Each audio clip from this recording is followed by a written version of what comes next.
Inauguramos o ano 2014 com algo inédito na UFPB, a emissão de carteiras de identidade estudantil, as conhecidas carteirinhas de estudante entregue na hora. E não apenas isso, fizemos com qualidade, com preço justo e sem corrupção.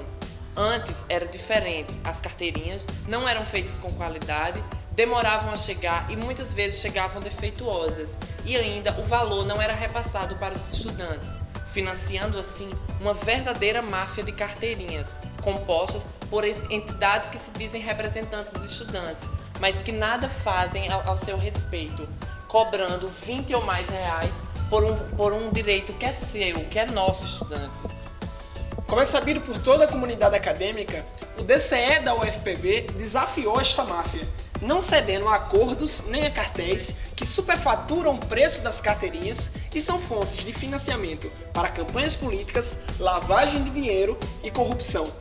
A existência das carteirinhas de estudante e seu direito imbuído à meia entrada e meia passagem foi uma grande conquista do movimento estudantil anos atrás. E direito é direito, ou seja, precisa ser garantido e fortalecido. Por isso que a gestão Avante por Todos os Cantos se comprometeu em manter os preços das carteirinhas o mais baixo possível, para garantirmos o direito estudantil. O lucro que houve foi prestado contas, repassado para mais de 50 centros e diretórios acadêmicos e aplicados em lutas e projetos dos e das estudantes. Carteirinhas, uma conquista estudantil, Um direito seu.